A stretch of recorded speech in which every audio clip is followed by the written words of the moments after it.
Ooh, that sugar sweet, you got what I need. Sipping on the potion, all that good emotion, just my kind. 안녕하세요. KRC 부동산 경제연구소 김미라 이사입니다. 제 20대 대통령 선거일이 어떤 접전을 펼치기 시작을 하면서부터 국민들이 사실은 이제 관심을 갖고 지켜보는 이제 그런 부분인데요.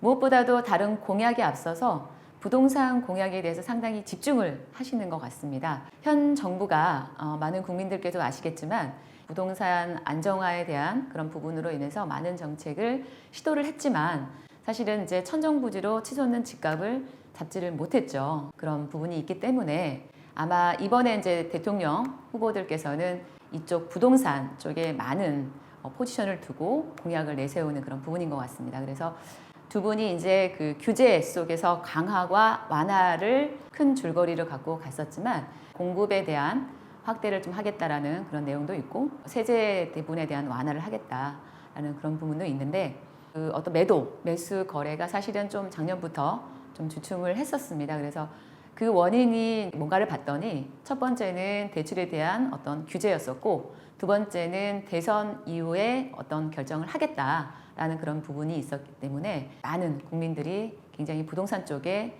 관심을 갖고 어떤 보시는 것 같습니다. 그래서 오늘은 제가 이제 그 신문 어떤 기사 내용이나 또는 이제 뉴스에 대한 헤드라인을 가지고 제가 이제 몇 가지를 핵심만 짚어드리는 시간을 갖겠는데요. 첫 번째는 이제 이 공약에 대해서 이 두 분이 사실은 지금 현재도 갈팡질팡을 하고 있죠. 그 내용을 보시면 여당의 후보께서는 전국에 총 311만 가구를 주택을 신속히 공급하겠다라는 그런 내용이고요. 야당의 후보께서는 250만 가구죠. 근데 구분을 하죠. 이제 공공주도는 50만 가구 그리고 이제 민간주도는 200만 가구 이렇게 해서 늘리겠다라는 그런 공약을 내세우고 있는 상황이고요.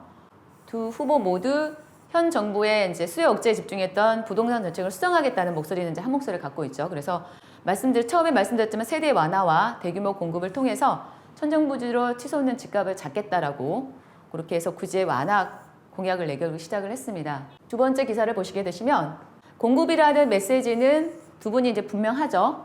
그리고 대대적인 여야의 후보는 대대적인 주택 공급에 대한 확대를 하겠다. 그리고 야당의 후보께서는 주택 대출 규제 및 완화 및 그리고 임대차 3법을 개정하겠다라는 그런 목소리를 내고 계십니다.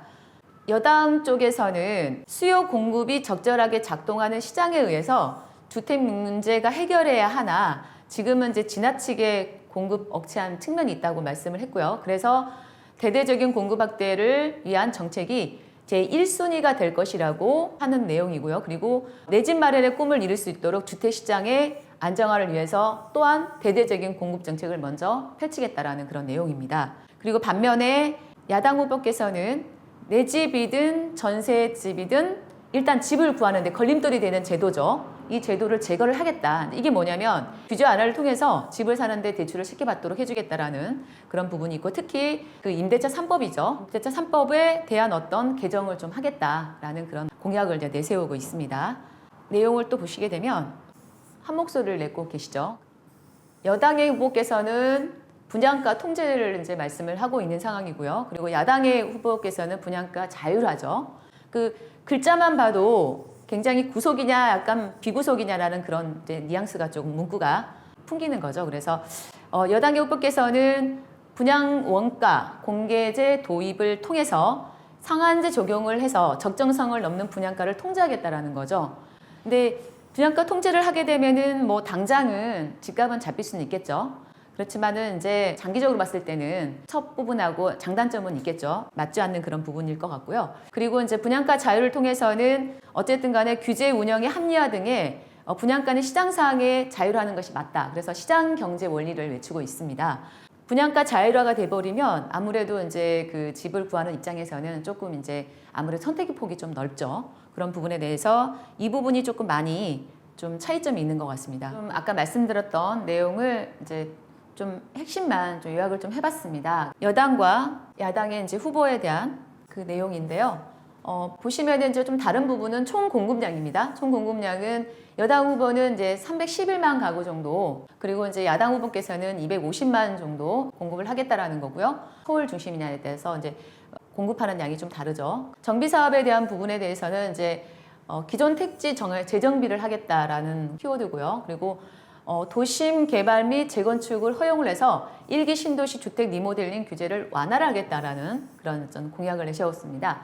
또한 이제 거래세 부분에 대해서는 다주택자 양도세 중과 1년 유예죠. 그래서 한 4개월 정도는 완전 면제라는 키워드를 내걸었고요. 또한 이제 실수요자 취득세 부분에 대해서 이제 감면을 하겠다라는 거죠. 그리고 야당 후보께서는 다주택자 양도세 중과 2년 배제죠. 2년 배제. 그리고 생애 최초 구입 취득세 이제 면제를 하겠다라는 그런 내용이고요.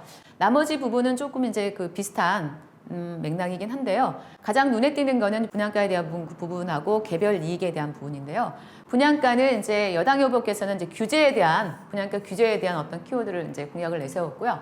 야당 후보께서는 분양가 자율화에 대한 부분을 이제 말씀을 하시는데요. 아무래도 규제와 자율화가 상당히 이제 차이점을 보이는 거죠. 그래서 이제 개별 이익이 됐을 때는 환수 계획을 조치하겠다라는 여당 후보고요. 그리고 야당 쪽에서는 재건축 초과했을 때만 환수제에 대한 부분도 완화를 해주겠다라는 그런 내용입니다.